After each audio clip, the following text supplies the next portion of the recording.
Continuamos entonces con tu noticiero de TV Caricua, esta emisión estelar de estos jueves internacionales, y nos vamos en este segundo segmento con lo que está pasando en Ucrania. Recuerden ustedes que en Ucrania hay un conflicto en donde Ucrania se quería independizar, posteriormente hubo Crimea, se independizó. Esto trajo graves consecuencias porque no solamente una sola de las regiones de Ucrania quería independizarse de este nuevo régimen que está establecido por las grandes potencias, y bueno, también Donetsk y lo que es Slavian también quieren separarse, pero no los van a dejar. Entonces vamos a ver la noticia que está en la actualidad corriendo. Vámonos, Germain, a la noticia.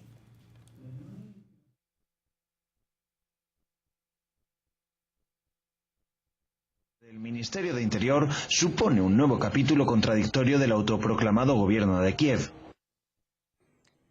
Nos dirigimos sobre todo a los expolicías del destacamento Berkut.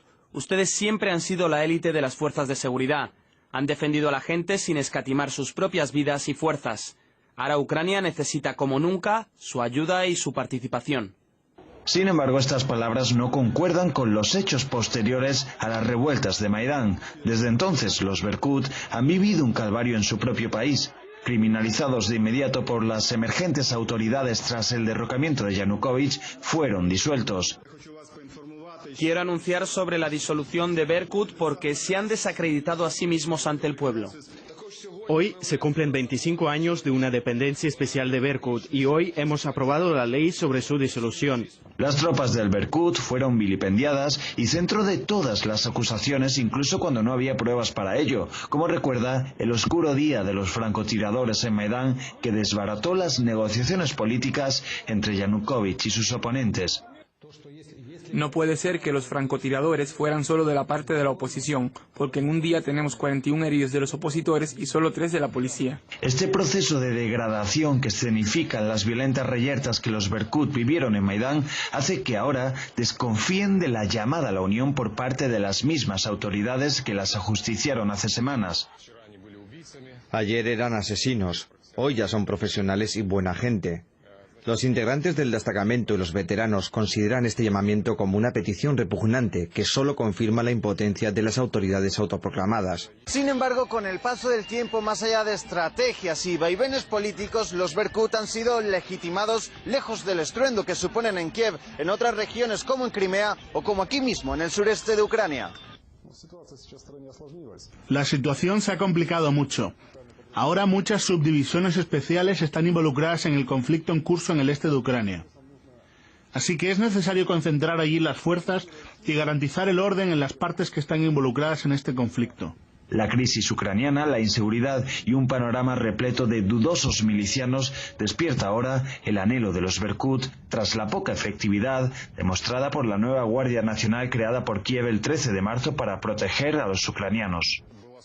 Ahora han vuelto a crear la Guardia Nacional, como a principios de los 90. Pero entonces se formó en base a las tropas del Ministerio del Interior y fueron elegidos los que realmente gozaban de salud y estabilidad mental y psicológica, de acuerdo a las exigencias para unidades especiales. Ahora listan a los que han querido apuntarse, empezando por jóvenes y maduros y terminando por ancianos. Ucrania se sigue deslizando hacia el caos. Los ciudadanos padecen el peligro de un escenario en el que la seguridad se ha convertido en objeto político más que en un derecho ciudadano. Gonzalo Guancha, Donetsk, Ucrania. Bueno, entonces, como vimos, en Ucrania la situación sigue intensa. Como decíamos anteriormente, lo que es Slavian y Donetsk también están bajo este régimen que, bueno, ya como hablamos detrás de las cámaras, no es un régimen normal, sino que más bien son paramilitares que están gobernando y que están haciendo, inclusive con las televisoras, lo que ellos quieren. Nos dice esta nota de prensa de la BBC, dice, los 3 residentes de Slavian fueron enterrados este martes.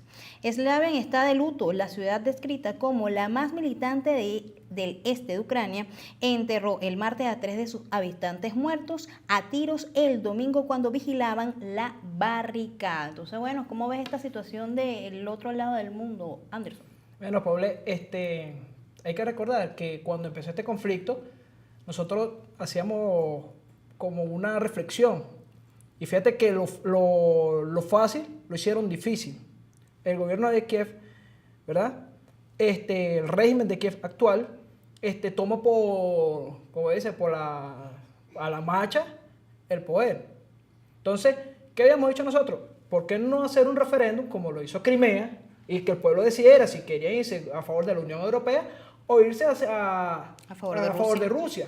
Y ellos iban a seguir siendo independientes, pero lo hicieron del lado de la forma más difícil. Ahora, Crimea sí hace su referéndum, ¿verdad? Se independiza y forma parte de la Federación Rusa. Ahora, las otras regiones, más las que están hacia el este, frontera con Rusia, también quieren independizarse, pero Kiev no los va a dejar. Ahora, viene un gran conflicto. Kiev no tiene plata. Lamentablemente. No hay dinero. Entonces, todo el mundo quiere salvarlo, todo el mundo quiere en los Estados Unidos, mira, que te vamos a hacer un préstamo, la Unión Europea, el Banco Mundial, X, para salvar algo que se está convirtiendo, ¿no? Que es insalvable, que se está tornando muy feo. Fíjate en las imágenes, y usted es usuario de TV Caricuao, las imágenes son fuertes. Entonces eso está ocurriendo por allá. Claro, y no podemos olvidar que también aquí en diferentes lugares, sobre todo en la clase media alta, siguen existiendo las barricadas, siguen buscando la manera de quemar a nuestros propios policías. Entonces, bueno, es el mismo escenario que quieren repetir aquí en Venezuela, pero Venezuela no es Kiev. Venezuela es un país completamente independiente y soberano, y bueno, y tiene unas fuerzas armadas que es lo que están buscando, igual que la Policía Nacional de aquí de Venezuela, que bueno, que se consolide la unión y que se mantengan todos esos estamentos y bueno, mantener también el orden. Sin embargo, no nos quedamos acá. En Siria también hay una situación interesante porque el presidente Bashar al-Assad va a presidencia, le duela a quien le duela. Veamos la noticia. Mientras, algunas corrientes de la oposición local avalan las críticas a la decisión oficial. Rechazamos estas elecciones, pues actualmente lo que debemos hacer es esforzarnos por superar la crisis y cambiar esta situación, así como poner fin al sufrimiento de los ciudadanos y detener los asesinatos y la destrucción. Es imposible salvar a la patria sin detener la guerra. Damasco denuncia que los terroristas apoyados por Estados Unidos y sus aliados son los que atizan el conflicto. Aún así, afirma que los avances del ejército permiten llevar a cabo los comicios en la fecha prevista. Continuamos la persecución a los grupos terroristas armados que desestabilizan el país, de modo que recuperaremos el control de toda la zona, como ocurrió en Yabrú. Así restablecer la seguridad poniendo fin a la presencia de los terroristas en todo el país. Los vecinos de las zonas recuperadas por los uniformados manifiestan el apoyo al gobierno en defensa de la soberanía nacional. Anticipando el sufragio, dan su voto al presidente al-Assad pidiendo presente su candidatura. Saludamos al ejército que defiende nuestra Siria y saludamos al presidente Bashar que nos liberó de los terroristas y mercenarios. Seguiremos apoyando al ejército y respaldando al líder Bashar, pues no aceptamos otro presidente. Los sirios resuelven por sí mismos sus problemas. Lo demuestra la identificación del pueblo con el ejército y las autoridades, que además de hacer frente a los terroristas, satisfacen las necesidades de los damnificados. Hisham Wanous, Telesur, Damasco. Vemos entonces cómo desde Damasco, Siria, se enfrentan también ahora a un nuevo comicio electoral en donde el presidente Bashar al-Assad, a pesar de la ONU, se va a lanzar a la candidatura. Nos dice la siguiente nota de Infobae: Estados Unidos y Francia investigan nuevo ataque con armas químicas en Siria. Bueno, era de esperar, ellos tienen que inventar algo para evitar estas elecciones a toda costa. En pleno acuerdo con la ONU para la destrucción del arsenal dictado por al-Assad, Washington y París tienen indicios de que el uso de cloro contra el bastión rebelde del Hamas. Entonces vemos cómo Francia y Estados Unidos siguen metiendo sus narices donde no deben. ¿Qué te parece esto? ¿Ganará al-Assad? ¿Ganará la oposición? ¿Quién ganará en Siria? Yo creo que ganará al-Assad. Primero porque ha tenido la fuerza para mantenerse en esa turbulencia que se creó en su país, ¿verdad?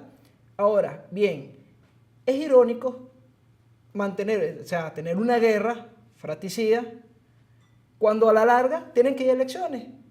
O sea, es algo como que rebuscado, voy a matar un poco de gente, pero a la larga se van a dar elecciones. Y si en teoría las potencias son demócratas y quieren la democracia, entonces, ¿para qué van a sabotear unas elecciones? tanto tiempo combatiendo entre ellos, que si toman una bastión, que si matan niños, matan personas inocentes y a la larga van a ir a elecciones. Eso demuestra, ¿verdad?, la fortaleza del pueblo sirio que apoya a Al-Assad, ¿verdad? Y políticamente, mira, qué mejor ejemplo para el mundo, resistir mucho tiempo de su gobierno, una guerra civil, y llega el tiempo electoral y se vuelve a lanzar como candidato y favorito, claro, de paso. Y otra de las cosas es que recordemos que también hay infiltración de esos regímenes, bueno, ya Estados Unidos y Francia ven cómo están metidos hasta el tope, metiendo también mercenarios, pagando mercenarios, y no han podido con el gobierno de Bashar al-Assad, que sigue resistiendo y así tiene que seguir resistiendo. Algo que a mí me llamaba particularmente la atención, que es que a pesar de todo, el Estado sigue haciendo sus cosas, la misma población, las mismas mujeres exigen que siga el presidente Bashar al-Assad como candidato favorito de esta nueva contienda electoral. Pero no nos quedamos ahí. El día de ayer también hubo un acuerdo para darle un reconocimiento a Palestina por parte de dos grupos o dos fuerzas aliadas de el Hamas y otro de los grupos. Vamos a ver las noticias y qué opina Israel acerca de esto. Dijo lo siguiente: dije esta mañana que Abu Mazen, refiriéndose a Mahmoud Abbas, debía elegir entre la paz con Israel o el acuerdo con Hamas, una organización terrorista asesina que exhorta a la destrucción de Israel. Mientras aún habían contactos para prolongar las negociaciones de paz, Abu Mazen ha elegido a Hamas en lugar de la paz. Quien elige a Hamas no quiere la paz, eso decía el primer ministro israelí. Bueno, como lo vimos entonces, el presidente de Israel está en contra absoluta de lo que se decidió el día de ayer. Y nos dice por aquí Infobae: Hamas y Al-Fatah se unen en Palestina pese a críticas de Israel. La Organización para la Liberación de Palestina, OLP, optó por un gobierno de unión con su movimiento rival. Tel Aviv recuerda que Hamas es un grupo terrorista. Entonces vemos como las fuerzas aliadas en favor de la creación del Estado palestino, en reconocimiento de este Estado como un Estado verdadero y no como lo ha querido hacer ver Israel, trae a colación esa vieja guerra que tiene Israel contra los palestinos, que lo quiere desaparecer de la faz del mundo. Inclusive en la misma Jerusalén quieren penetrarla, quieren hacer asentamientos en Cisjordania y evitar que todas las poblaciones se acuerden de cuál fue el legado de los palestinos, siendo uno de los legados más importantes a nivel mundial. Y sin embargo, bueno, Israel sigue diciendo que esta alianza en apoyo a la población palestina está contraria a los intereses de las diferentes naciones y afectando al mundo. ¿Qué te parece esto, Anderson? Fíjate, es importante que el Estado palestino tiene que estar unido. Hamas, acuérdate que Hamas controla lo que es la Franja de Gaza. Pero ¿por qué Israel cataloga este grupo como terrorista, o las potencias mundiales lo catalogan como terrorista? Porque se defienden. Si tú vas a robarle, como están haciendo asentamientos y robando el espacio en Gaza, tú tienes que defenderte. Si tú te defiendes, eres terrorista. Eso es lo que ellos dicen, y que porque Hamas está en contra de Israel y quiere desaparecer a Israel. Yo no creo que quiera desaparecer a Israel. Creo que ellos están en sus terrenos y quieren defender lo suyo. Entonces, yo lo veo como una alianza positiva. Una alianza positiva porque tienen un bien común.